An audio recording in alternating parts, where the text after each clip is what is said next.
kita memberikan apresiasi. Kan kita selama ini ngeritik terus dong. Tapi kan kita harus adil juga. Janganlah kamu berlaku tidak adil karena kamu kebencian kamu terhadap kita, nggak boleh. Nggak boleh, oke. Ya kan? Selama ini kan Aguan tidak pernah mau diwawancarai. Saya tahu persis. Dia sangat menjauhi media. Dan kok sekarang dia mau tampil terbuka dan dia menjadi apa namanya berita utama ya, dan menjadi cover story-nya kan, timbul seperti itu. Kan berarti dia udah melangkah lebih jauh nih, lebih jauh betul. Nah, kepalang tanggung nih ke Pak Aguan kalau memang dia cinta betul, ya kan badan nerti, bongkar aja semua, dia jadi whistleblower ya. Dia bongkar dan saya kira kalau dia membongkar bisa-bisa jadi pahlawan nanti. Benar. Bismillahirrahmanirrahim. Assalamualaikum warahmatullahi wabarakatuh. Pemirsa Masumi TV dan Ahmad Yani Channel dimanapun berada, saya Ahmad Heri. Kita jumpa lagi pada sore hari ini untuk bicara tentang Aguan. Ini adalah pengusaha salah satu daripada 9 naga yang hari-hari ini sedang hot diberitakan di berbagai media. Seperti kita ketahui, itu wawancara majalah Tempo dengan Aguan itu menyiratkan banyak hal dan membuka tabir yang selama ini jadi rahasia. Apa gerangan yang terjadi antara Jokowi dengan Aguan. Nah, untuk bahas ini kita sudah kehadiran tamu kita, Bapak Ketua Umum Partai Masumi, Bapak Ahmad Yani SHMH. Dr. Ahmad Yani SHMH. Assalamualaikum. Waalaikumsalam warahmatullahi wabarakatuh. Ya, gimana Kang? Ya, nah, ini bagus nih berita Tempo, istilahnya jadi membuat high catching juga semua media, jadi akhirnya mengutip bahwa di situ ada pengakuan dari Aguan. Banyak hal-hal yang kalau kita baca di Tempo itu banyak hal-hal yang selama ini kita kan menduga-duga apa sih yang terjadi dengan IKN, dengan Jokowi dan PIK. Nah, itu kaitannya gimana kira-kira? Yang pertama, Kang Heri, yang harus kita pahami, Tempo itu kan tidak sebagaimana berita koran. Ya. Dia kan punya standar dan kode etik. Betul. Dan ini berdasarkan investigasi. Apa kalau di media apa? Kalau investigasi betul. Investigasi kan? Ya. Berarti kan investigasi report ya. Betul. Yang dituliskan dalam bentuk picture ya. Picture. Ya kan, bukan bentuk berita kan. Bukan news ya. Bukan news dia kan. Kalau news kan dia di korannya. Ya. Dan memang berkali-kali apa yang dituliskan oleh majalah Tempo, dan kita kan sama-sama tahu kualifikasi standar Tempo ini kan cukup tinggi dari dulu seperti itu. Dan dia juga membongkar sesungguhnya. Tempo ini kan berulang kali juga membongkar bagaimana usahanya Jokowi di akhir ingin apa bahasanya sahabat saya Hozin itu adalah dalam rangka menyalonkan diri. Ya kan, dulu kan pernah ditawarkan juga Tempo, ya kan, untuk dibayar demikian rupa untuk membangun persepsi, kan membangun media ini kan membangun persepsi, betul, bahwa seolah-olah keberhasilan Jokowi luar biasa. Tapi kan Tempo menolak, akhirnya malah justru Tempo yang membongkar.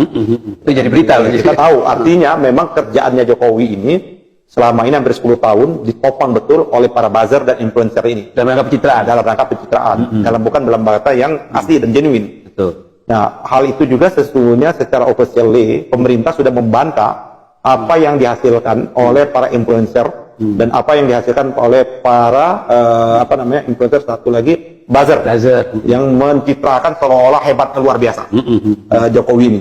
Bahkan di survei tingkat approval kan, rakyat kepuasan juga tinggi. Tapi itu kan dibantah. Yang membantah bukan kaum oposisi. Kalau yang membantah itu kategorinya koalisi aksi menyelamatkan Indonesia adalah nyinyir. Gitu kan. Atau kelompok Tambulan nyinyir. Atau Rizal Ramli Ma'amum nyinyir. Faisal Basri nyinyir. Tapi yang membantah ini resmi negara, yaitu melalui pernyataan Menteri Bappenas. Ya kan, Ahmad Pambudi. Betul. Apa yang dikemukakan Ahmad Pambudi dari rencana program yang sudah disusun baik dalam rangka mewujudkan janji-janji kampanyenya Jokowi maupun yang sudah dituangkan dalam rencana Renstra dan sebagainya, baik jangka pendek, jangka menengah maupun jangka panjang, terhanya 2 hal yang berhasil. Yang kita pernah ungkap juga dari 16 itu ya. Dari 16 2 hal. Dan secara paradoks juga kalau kita menggunakan istilahnya Pak Prabowo, juga dibantah juga dalam bentuk lain oleh Pak Prabowo pada waktu di Rio de Janeiro. Pada waktu Kongres KTT G20, ya. Pak Prabowo menyatakan di peserta kongres itu rakyat kami 25% miskin, tidak bisa makan.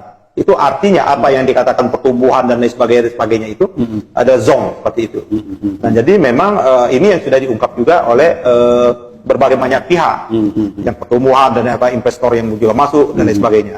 Dan ini artinya Pak Jokowi ini mulai dari dia ingin running menjadi calon presiden atau calon gubernur sampai dia berakhir isinya penuh dengan pencitraan. tidak sesuai dengan sesungguhnya seperti itu.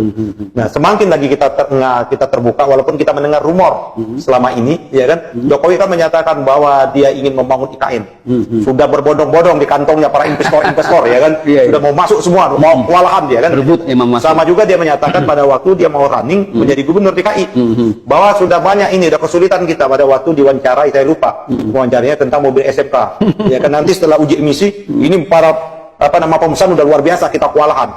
Ternyata sampai hari ini jangankan mobil, kaca spion pun belum muncul. Ban juga nggak ada. Bannya pun satu pun nggak ada. Artinya penuh dengan kebohongan seperti itu. Nah, kembali lagi dengan yang apa namanya IKN. Itu kan IKN itu juga program yang tidak juga diprogramkan. Tidak ada dalam janji kampanye, tidak ada dalam itu sekonyong-konyong. Dia bangun tidur mungkin dapat mimpi atau wangsit dari mana-mana. Dia ingin membangun IKN supaya dia dikenang. Jadi bapak pembangun bapak infrastruktur. Dia ingin membangun legacy dia seperti itu. Sehingga dia paksakan.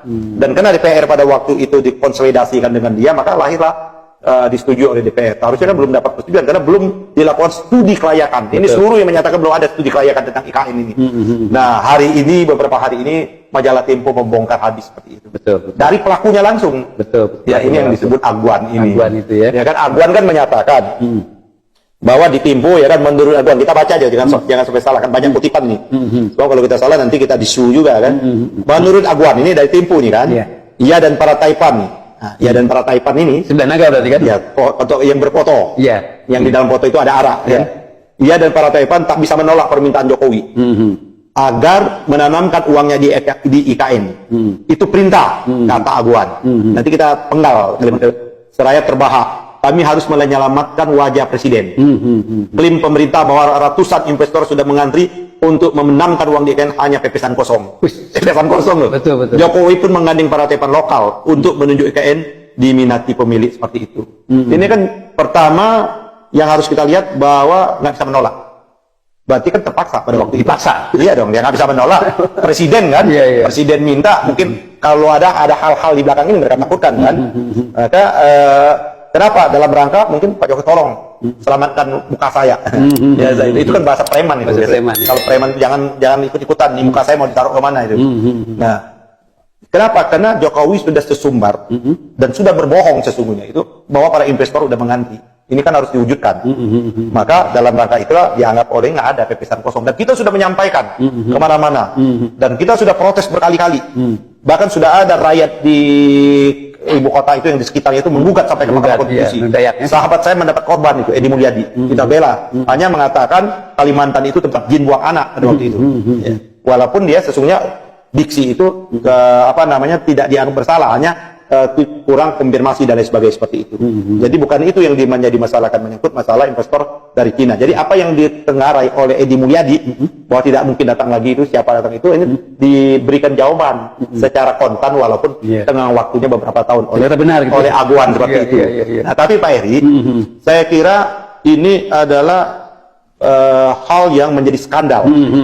Skandal. Bisa presiden, kalaupun sesungguhnya ini Aguan, kalau Aguan ini menyampaikan sebelum dia lengser, ini sudah masuk kategori perbuatan tercela dan kebohongan dari presiden. Iya, ini sudah masuk artikel pemakzulan di konstitusi kita. Cuman kan dia sudah lagi kan, dia sudah berakhir. Cuman kan harus ada pertanggungjawaban moral dan pertanggungjawaban hukum. Nah, oleh karena itu kan tidak bisa kita mau tanya, ini apakah para Taipan, para naga-naga ini membangun itu masuk dulu uangnya ke anggaran APBN atau dia bangun-bangun saja. Kan negara ini kan punya mekanisme dan sistem yang itulah orde reformasi membatalkan seluruh pola-pola yang kayak gini. Ini yang disebut non budgeting seperti itu. Dia seluruh bantuan partisipasi itu harus masuk dulu dalam keuangan negara, APBN atau APBD, baru setelah itu dilakukan rencana-rencana dan program-program yang dibiayain. Apa artinya itu Pak Heri? Itu dalam rangka supaya ada pertanggungjawaban 1 sen, 2 sen, 1 rupiah, 2 rupiah. Kalau nggak, siapa yang bisa mengaudit? Siapa bisa melakukan ini semuanya? Rencana ini sesuai atau tidak? Tata ruangannya sesuai atau tidak? Kan harus ini kan mengelola pemerintah, mengelola negara, bukan mengelola yayasan seperti itu. Nah, oleh karena itu memang ini tidak cukup hanya berhenti di sini. Kita mau juga hal yang lebih jauh. Jadi seberapa banyak uang yang telah dibangunkan itu? Karena kan mereka yang bangun. Apa betul angka bangunan itu betul-betul realnya 100 miliar atau sudah ada markup anggaran juga. Walaupun itu kan tidak dibebankan kepada negara kan. Tapi seolah-olah partisipasi dia yang seharusnya real partisipasi itu 100 miliar itu atau 1 triliun atau 2 triliun. Tapi kan pada laporan oleh mereka dia bisa buat 5 triliun, 6 triliun. Siapa yang bisa mengaudit itu? Nah, oleh karena itu menurut saya ini tugasnya BPK. Harus periksa.